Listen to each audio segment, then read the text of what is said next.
ಬಂದನ ಮುರಹರನು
ನಾನಿಲ್ಲಿಗೆ ಬರುವುದು ಹೊಸತಲ್ಲ. ನೇರವಾಗಿ ಸಭಾಸ್ಥಾನವನ್ನು ಪ್ರವೇಶ ಮಾಡಬೇಕು ಎಂದು ಬಂದು ನೋಡುತ್ತಾ ಇದ್ದೇನೆ. ಹೊರಗಡೆ ಯಾರೂ ಇಲ್ಲ, ಎಲ್ಲರೂ ಸಭಾಮಂದಿರವನ್ನು ಪ್ರವೇಶ ಮಾಡಿದ್ದಾರೆ. ಹೋಗಬೇಕು ಅಂತ ನಾನು ನೋಡ್ತಾ ಇದ್ದೇನೆ. ದ್ವಾರದಲ್ಲಿ ಯಾರೋ ನಿಂತುಕೊಂಡು ಆಗಿದೆಯಲ್ಲ, ಕರೆದು ಹೇಳಿಯೇ ಹೋಗೋಣ.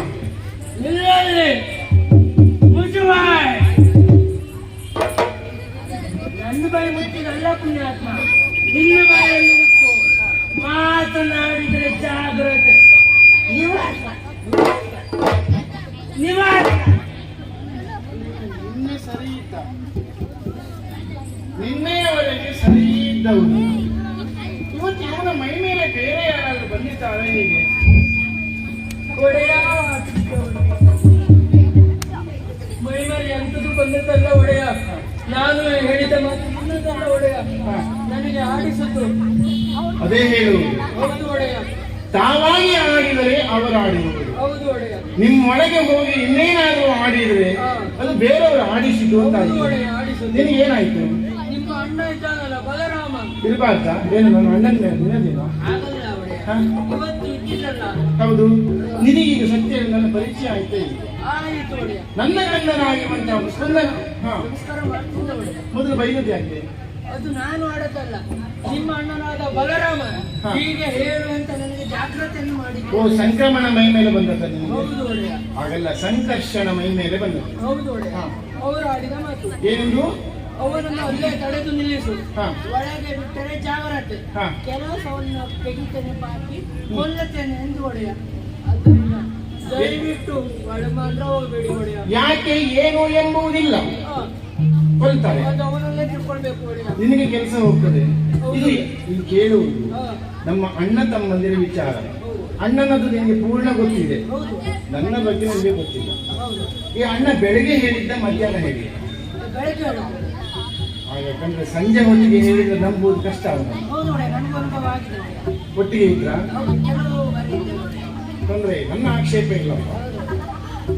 ನಾಳೆ ಎಲ್ಲಾದ್ರೂ ಕರೆದು ನನ್ನ ತಮ್ಮನಾಗಿರುವಂತ ಕೃಷ್ಣ ಬರುವಾಗ ಯಾಕೆ ಬಿಡಲಿಲ್ಲ ಅಂತ ಕೇಳಿದ್ರೆ ನೀನೇನ್ ಮಾಡ್ತೀನಿ? ಹೌದು ಒಡೆಯ, ಯಾವಾಗೂ ತಲೆ ತೆಗಿತಾರೆ. ಹಾ,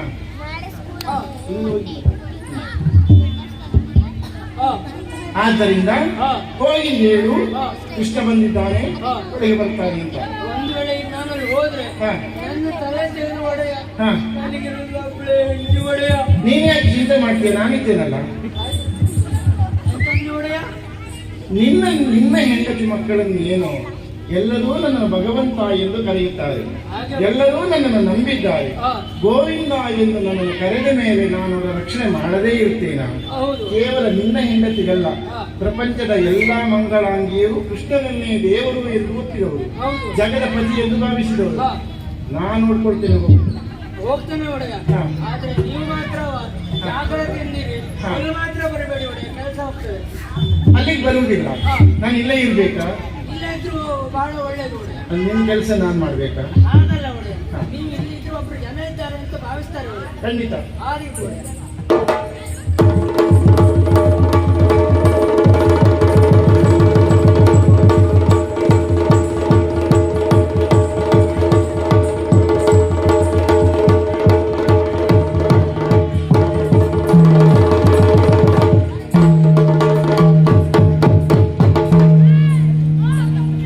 ಭೂತ ಹೇಳಿದ್ದ ಹೌದು, ಭಯಂಕರವಾಗಿರುವಂತ ಮೋಡ ಆದ ಹಾಗುಂಟು. ಎಲ್ಲೋ ಸ್ವಲ್ಪ ಗುಡುಗಿದೆ, ಮಿಂಚಿದೆ. ಸದ್ಯ ಮಳೆ ಬಂದು ಬರಲಿಲ್ಲ. ಇವತ್ತೀಗ ಮಳೆ ಬರುವುದೂ ಇಲ್ಲ. ನಾನು ಬಂದಿದ್ದೇನಲ್ಲ, ಅಣ್ಣ ಮಾತಾಡಿಸ್ಕೊಂಡು.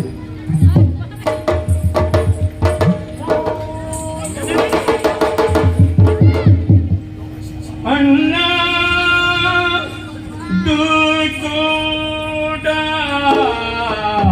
ಏನಿದು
ಯಾವ ದಿಕ್ಕಿನಿಂದ ಯಾವ ರೀತಿಯ ನಮಸ್ಕಾರ ಮಾಡಿದರೂ ಫಲವಾಗುತ್ತಾ ಇಲ್ಲ.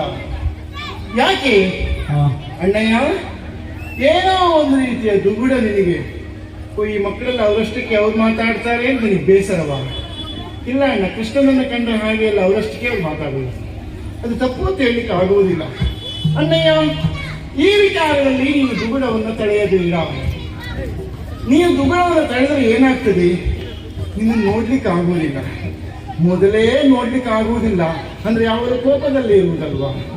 ಹಾಗಾಗಿ ಇವತ್ತು ನಿನಗೆ ಯಾಕೆ ಬಣ್ಣ ಹೊಂದಿದ ಈ ದೇಹವನ್ನು ಕಂಡಾಗ ನನಗೆ ತುಂಬಾ ಬೇಸರವಾಗುತ್ತದೆ ಅಣ್ಣ. ರನ್ನಮಾಣಿಕ್ಯದಂತೆ ಸದಾ ಹೊಳೆಯುತ್ತಿರುವುದು ನೀನು. ಚೆನ್ನಿಗ ಎಂದು ಯಾರನ್ನು ಕರೆಯುವುದಿದ್ರೆ ನಿನ್ನನ್ನೇ ಕರೆಯಬೇಕು ಅಣ್ಣ. ನಿನಗೆ ಬೇಸರವಾಯಿತು ಅಂತಾಗಿ ಕೃಷ್ಣನಿಗೆ ಎಷ್ಟು ನೋವಾಗುತ್ತದೆ ಬಲ್ಲೆಯ. ಆದ್ದರಿಂದ ದುಗುಡವನ್ನು ಪಡೆಬೇಡ. ನಿನಗೆ ಏನಾದರೂ ಸಮಸ್ಯೆ ಇದ್ರೆ ಚಿಂತೆ ಮಾಡಬೇಕಾದ ಅವಶ್ಯಕತೆ ಏನಿದೆ ಹೇಳು, ನನ್ನಲ್ಲಿ ಹೇಳು. ನಿನ್ನ ಕಷ್ಟವನ್ನು ಹೇಳು, ನಿನ್ನ ಸುಖವನ್ನು ಹೇಳು. ಪ್ರತಿ ಕ್ಷಣದಲ್ಲಿಯೂ ನಿನ್ನ ಬೆನ್ನ ಹಿಂದೆ ಬಂದದ್ದು ಬಿಟ್ರೆ ಇದ್ದದ್ದು ನೀನು ನನ್ನ ಬೆನ್ನ ಹಿಂದೆ ಅಲ್ವಾ? ಚಿಂತೆ ಯಾಕಣ್ಣ, ನನ್ನಲ್ಲಿ ಹೇಳಬಹುದಲ್ಲ.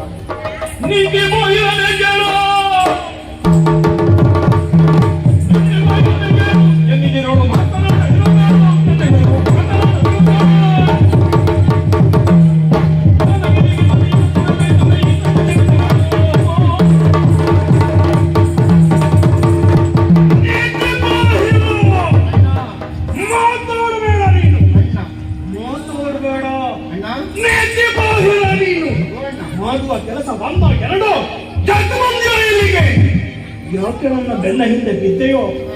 ಯಾಕೆ ನನ್ನ ಈ ನಾಡಿನಲ್ಲಿ ಇದ್ದೀಯೋ? ಮಾಡುವ ಕೆಲಸ ಒಂದ ಎರಡು ಪೂರಾ ಬೇರೆ ಹೊತ್ತನ್ನೇ ಮಾಡಿದವ ನೀನು ಇದುವರೆಗೂ. ಮತ್ತೆ ಬೇಕಾದ್ ಮಾಡ್ಲಿಕ್ಕೆ ಏನಿದೆಯಲ್ಲ ಅಣ್ಣ. ಹಾಗಾಗಿ ನೀನಿರುವುದಾ? ಆಯ್ತಪ್ಪ, ಏನಾಯ್ತು ಅಂತ ಬೇಡ. ಹಾಗೂ ಎಲ್ಲವೂ ಈಗ ನೋಡು, ನಿನ್ನಲ್ಲಿ ಮಾತಾಡ್ಲಿಕ್ಕೆ ನನ್ನಲ್ಲಿ ಮನಸ್ಸಿಲ್ಲ. ಆಗಲಿಂದಲೂ ನಿನ್ನನ್ನೇ ನೋಡ್ತಾ ಇದ್ದೀನಿ. ನನಗೆ ನಿನ್ನಲ್ಲಿ ಮಾತಾಡುವುದಕ್ಕೆ ಮನಸ್ಸಿಲ್ಲ. ಕೋಪ ಬಂದಿದೆ, ಉಗ್ರವಾಗಿದ್ದೇನೆ. ಹೆಚ್ಚಿಗೆ ಮಾತಾಡಿದೆ ಅಂತಾದ್ರೆ ತೆಗೆದು ತಲೆ ನೋಡಿದೇನು? ಯಾರ ಮೇಲೆ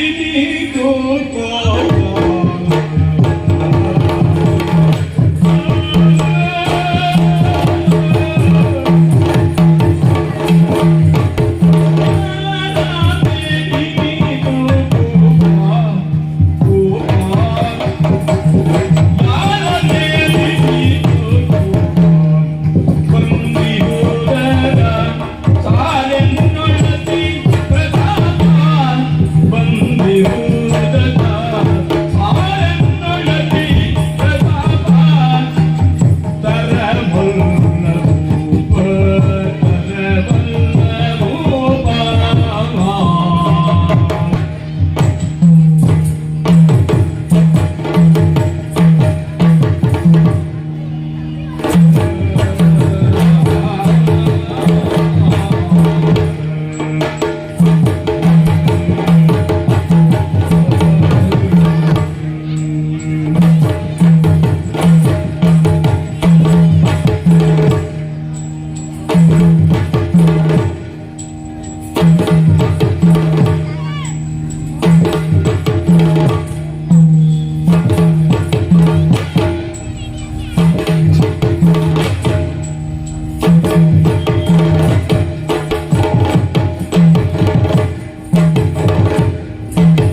ಯಾರದು? ಮಾತಾಡಬೇಡ. ಹ್ಮ್ ಮಕ್ಕಳು ಹ್ಮ್ ಮಾತಾಡಬೇಡ ನೀನು. ಅಣ್ಣ ಮಾತಾಡ್ಬೇಡ ಅಂತ ಹೇಳ್ತೀಯ. ಒಂದು ಮಾತಾಡಿದ್ರೆ ಉಸಿರೆತ್ತಿದ್ರೆ ಜಾಗ್ರತೆ. ಹೋಗಡು ಅಂತ ಹೇಳ್ತಾ ಇದೆಯಾ? ಒಂದು ವಿಷಯವನ್ನು ಹೇಳು. ಮಾತಾಡಬೇಡ.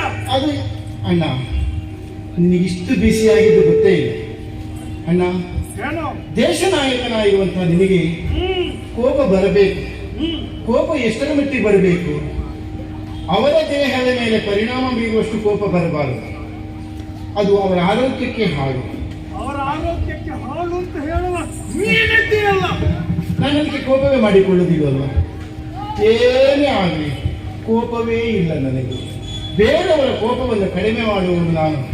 ಅಣ್ಣ ಒಂದು ಕೆಲಸ ಮಾಡೋಣ. ಏನು? ನಿನಗೆ ಕೋಪ ಬಂತ ಹೇಳು. ಈ ಸಭೆಯಲ್ಲಿ ಇದ್ದವರು ಯಾರಾದ್ರೂ ನೀನು ಮಾತು ಕೇಳುವುದಿಲ್ವಾ? ಅವರಿಗೆ ಕಾಲೇಜು ಶಿಕ್ಷೆ ಕೊಡ್ತೇನೆ. ಏನು ಇವರ ಈ ಯಜಮಾನರ ಅವ್ರು ಒಳ್ಳೆ ಕೆಲಸ ಮಾಡುವವರೆಲ್ಲ ಕೋಪ ಮಾಡೋ ನಿನ್ನ ಮೇಲೆ ಕೋಪ ಮಾಡುವುದಿಲ್ಲ.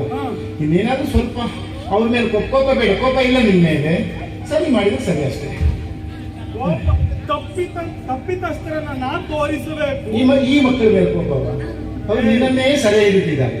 ಬುದ್ಧಿವಂತಿಕೆ ಮಾಡ್ತಿದ್ದೀಯ. ಅವರಿಗೆ ನಾನು ಶಿಕ್ಷೆ ಕೊಡ್ತೇನೆ. ಹೇಳು ಯಾರಾದ್ರೂ ನನ್ನ ಅಣ್ಣನಿಗೆ ವಿರೋಧ ಮಾಡಿದವರು. ನಿನ್ನ ಬುದ್ಧಿವಂತಿಕೆ ಬೇಡ. ಹಾ ಏನು ಅಧಿಕಾರ ಹಸ್ತಾಂತರ ಮಾಡುವುದಕ್ಕೆ ಪ್ರಯತ್ನ ಮಾಡ್ತಾ ಇದೀಯಾ? ಹೇಗದು? ಏನೋ ತಪ್ಪಿತಸ್ಥರನ್ನು ನಾನು ತೋರಿಸಬೇಕು. ಶಿಕ್ಷೆ ಕೊಡುವವನ ನೀನು. ನಿನಗೆ ಕಂಡವರಿಗೆ ಶಿಕ್ಷೆ ಕೊಡ್ಲಿಕ್ಕೆ ನೋವು ಆಗ್ತದಲ್ವಾ? ನಾನು ಕೊಡ್ತೇನೆ. ನನಗೆ ನೋವೇ ಆಗುವುದಿಲ್ಲ. ತಪ್ಪಿತಸ್ಥ ಬೇರೆ ಯಾರು ಅಲ್ಲ, ಅದೇ ನೀನು.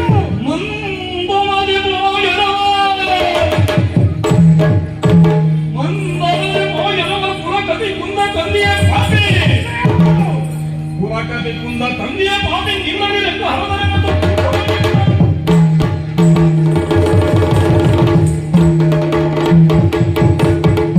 ಕುಲಕ್ಕೆ ಕಳಂಕವನ್ನು ತಂದಂತಹ ವ್ಯಕ್ತಿ ನೀನು. ಕೇವಲ ನನ್ನ ಬೆನ್ನಲ್ಲಿ ಬಿದ್ದ ಎನ್ನುವ ಕಾರಣಕ್ಕೋಸ್ಕರ ಹೋಗಿ ಇಲ್ಲಿಯ ತನಕ ನಾನು ನಿನ್ನನ್ನು ಸಹಿಸಿಕೊಂಡಿದ್ದೇನೆ. ಕೃಷ್ಣ ಬಿಸಿಯಲ್ಲಿ ಕೋಪ ಯಾಕೆ ಇನ್ನೂ ಅರ್ಥ ಆಗಲಿಲ್ಲ. ಯಾರಾದ್ರೂ ತಪ್ಪು ಮಾಡಿದರೆ ಕೋಪ ಬರ್ತದೆ. ಈಗ ಅಂತ ಒಂದು ಕೆಲಸ ಮಾಡೋಣ ಅಣ್ಣ. ಈ ವ್ಯಕ್ತಿಯಾದವನಿಗೆ ಅತಿಯಾದ ಚಿಂತೆ ಹೆಚ್ಚಾದ್ರೆ ಈ ರಕ್ತದಲ್ಲಿ ಒತ್ತಡ ಅಧಿಕವಾಗುತ್ತದೆ. ಅದಾದ್ರೂ ಬಹಳ ಸಮಯ ಆಳ್ವಿಕೆ ನಡೆಸಲಿಕ್ಕೆ ಆಗುವುದಿಲ್ಲ. ನೀನು ಯಾವುದಾದ್ರೂ ಇಲ್ಲಿ ನಮ್ಮ ಸಮೀಪದಲ್ಲಿ ಒಂದು ದೊಡ್ಡ ಅಭಯಾರಣ್ಯ ಇದೆ. ಅಲ್ಲಿ ಸ್ವಲ್ಪ ಹುಲಿ ಸಿಂಹಗಳು ಇದ್ದಾವೆ ಅಂತ ಈಗ ಸುದ್ದಿ ಉಂಟು. ಅವುಗಳನ್ನೆಲ್ಲ ಒಮ್ಮೆ ನೋಡಿಕೊಂಡು 4 ದಿನ ಅರಣ್ಯದೊಳಗೆ ತಿರುಗಾಟ ಮಾಡಿಕೊಂಡು ಬಾ. ಆಗ ಸ್ವಲ್ಪ ನಿನಗೆ ಸಮಾಧಾನವಾದ ಮೇಲೆ ಅಲ್ಲೇ ತನಕ ನಾನು ಮಾಡಿಕೊಳ್ತೇನೆ ಈ ಸ್ಥಳವನ್ನು. ಬಹಳ ಜಾಣ. ನಾನು ಇಲ್ಲಿಂದ ಹೋದ್ರೆ ಯಾವಾಗ ಅಣ್ಣನ ಸಿಂಹಾಸನ ಸಿಗ್ತದೆ ಅಂತ ನೀನು ಕಾಣ್ತಾ ಇರೋವಲ್ಲ ಅಲ್ವೇನ? ಕೃಷ್ಣ ನಾನು ಹೇಳಿದ ಹಾಗಲ್ಲ. ನಿನ್ನ ಆರೋಗ್ಯ ಚೆನ್ನಾಗಿರಲಿ ಅಂತ. ನನ್ನ ಆರೋಗ್ಯ ನಾನು ನೋಡಿಕೊಳ್ತೇನೆ. ನಿನಗದು ಬೇಕಾಗಿಲ್ಲ. ಕೃಷ್ಣ ನೀನಿರಬೇಕು, ಇಲ್ಲ ನಾನಿರಬೇಕು ಈ ಅಯೋಧ್ಯೆ, ಈ ದ್ವಾರಕಾ ಪಟ್ಟಣದಲ್ಲಿ. ಕೃಷ್ಣ ಇಲ್ಲಿ ಇನ್ನೊಂದು ಕ್ಷಣವನ್ನು ಕಂಡುಹಿಡಿಯಬೇಡ. ಈಗ ನೀನಂತೂ ಇಲ್ಲಿ ಇರುವುದೇ ಇಲ್ವ? ನೀವಿದ್ದರೆ ನಾನಿರುವುದಿಲ್ಲ. ನನಗೆ ಇಲ್ಲಿಂದ ಹೋಗ್ಲಿಕ್ಕೆ ಮನಸ್ಸು ಬರುವುದಿಲ್ಲ. ಹೌದಾ? ನೀ ಇರುವುದಿಲ್ಲ, ನನಗೆ ಹೋಗ್ಲಿಕ್ಕೆ ಮನಸ್ಸೇ ಬರುವುದಿಲ್ಲ. ಏನ್ ಮಾಡುವುದು? ನೀವು ಹೋಗುವುದಿಲ್ಲ, ನೀವು ಹೋಗುವುದಿಲ್ಲ ಅಂತಾದ್ರೆ ನಾನು ಬಿಡುವುದಿಲ್ಲ. ನಿನ್ನನ್ನು ಹಿಡಿದುತ್ತಾ ಅಂತೇನಂತೆ. ಅದು ಆಗುವುದಿಲ್ಲ ಅಂತಾದ್ರೆ ನಾನು ಹೊರಟೆ.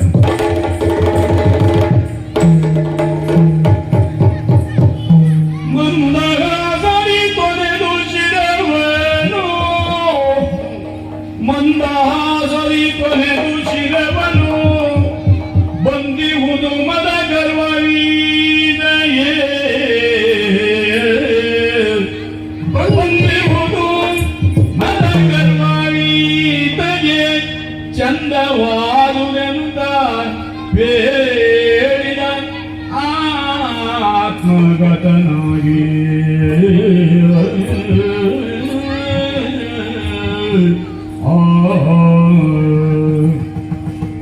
ಯಾರಲ್ಲಿ?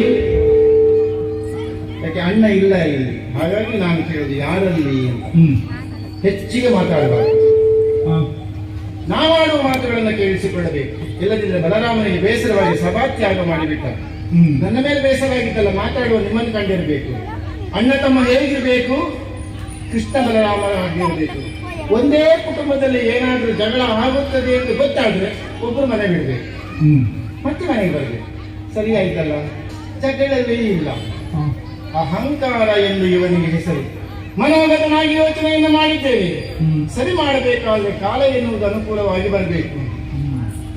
ಭಾಗವತರೇ, ಈಗ ಏನ್ ಮಾಡ್ಲಿ ನಾನು? ಎಲ್ಲಿಗಾದ್ರೂ ಹೋಗ್ಬೇಕು ಅಂತ ಅನ್ನಿಸ್ತಾ ಇದೆ. ಅಣ್ಣನಿಂದ ನನ್ನ ಮನಸ್ಸಿಗೆ ನೋವಾದ ಕಾರಣ ಸಮಾಧಾನ ಆಗುವಂತ ಒಂದು ಸ್ಥಳ ಇದೆ, ಅಲ್ಲಿಗೆ ಹೋಗ್ಬೇಕು. ಇವತ್ತು ಮಾತ್ರ ಒಬ್ಬನೇ ಹೋಗುವುದಲ್ಲ, ನನ್ನ ಗೆಳೆಯನನ್ನು ಕರೆದುಕೊಂಡು ಹೋಗ್ತೇನೆ. ಅವನು ಎಲ್ಲಿದ್ದಾನೆ ಏನು? ವಿಜಯಕುಮಾರ,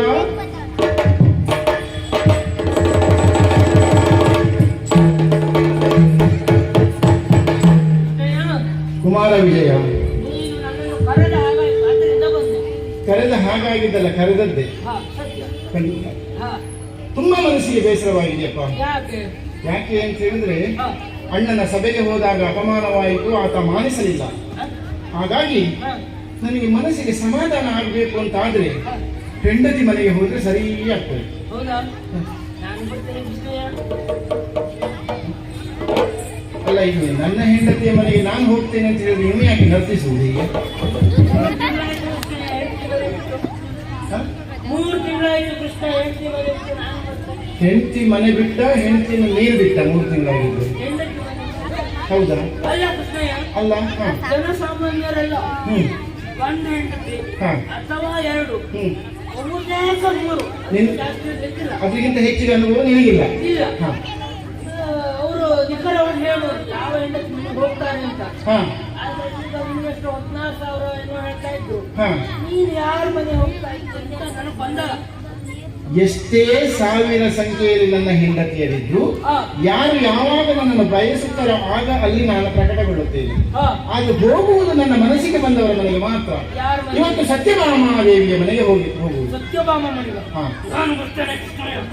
ನನ್ನ ಹೆಂಡತಿ ಮನೆಗೆ ನೀನ್ ಯಾಕೆ ಅಂತ ಗೊತ್ತಾಗ್ಲಿಲ್ಲ ನನಗೆ. ಯಾಕೆ? ಹಾ. ನಿನ್ನ ಹೆಂಡತಿ ನನ್ನ ಹೆಂಡತಿಯನ್ನು ಇಟ್ಕೊಂಡಿದ್ದಾಳೆ ಕೃಷ್ಣಯ್ಯ. ಗೊತ್ತಾ ಇಲ್ಲ, ಈಗ ನಾವಿಬ್ಬರೇ ಇರುವುದಲ್ವ, ಅದು ನನಗೆ ಅರ್ಥ ಆಗ್ಲಿಲ್ಲ. ಹೇಳಿ, ನನ್ ಇಂತಹದ್ದನ್ನು ಕೇಳಲಿಲ್ಲ. ಅಂದ್ರೆ ತಪ್ಪು ಪರಸ್ಪರ ಭಿನ್ನವಾದ ಲಿಂಗದವರು ಹಾಗಿರುವ ಕ್ರಮ ಉಂಟಂತ. ಕ್ರಮ ಉಂಟು. ಅದು ನೀನು ಹೇಳಿ, ನನ್ನ ಹೆಂಡತಿ ನಿನ್ನ ಹೆಂಡತಿಯನ್ನು ಯಾಕೆ? ಆಗಲ್ಲ ಕೃಷ್ಣಯ್ಯ, ಹಾ. ತಪ್ಪು ಭಾವಿಸುವುದು ಬೇಡ. ನಿನ್ನ ಹೆಂಡತಿ ಇಟ್ಟುಕೊಂಡದ್ದು ಹೇಗೆ? ಹಾ. ಸಖಿ ಆಗಿ ಕೆಲಸಕ್ಕೆ ಇಟ್ಟುಕೊಂಡಿದ್ದಾಳೆ. ಅದನ್ನ ಹಾಗೆ ಹೇಳು, ನನಗೆ ಅರ್ಥ ಆಗ್ತದೆ, ಬೇರೆಯವರಿಗೆ ಅರ್ಥ ಆಗಿದ್ರೆ. ಅದು ಹೌದು ಕೃಷ್ಣಯ್ಯ. ಹಾ. ಆದ್ದರಿಂದ ನಾನು ಬರ್ತೇನೆ. ಯಾಕೆ? ನನ್ನ ಅವಳು ಹೆಂಡತಿಯನ್ನ ಅವಳು ಅಲ್ಲಿದ್ದಾಳ, ಒಳ್ಳೆ ಇದ್ದಾಳೆ. ನೀನ್ ಬಿಟ್ಟು ಹೋಗಿದ್ದಾಳ? ಹೌದು. ಕಾರಣ ಕೇಳ್ಬೋದಾ? ಕಾರಣ ಬಿಡು, ಇರಲಿ. ಅಲ್ಲೇ ಇರಲಿ. ಅವಳನ್ನ ಮನವೊಲಿಸಿ ಕರ್ಕೊಂಡು ಹೋಗೋದಕ್ಕೆ ಪ್ರಯತ್ನ ಮಾಡ್ತೇನೆ. ಬಾ. ಬರ್ಲಾ?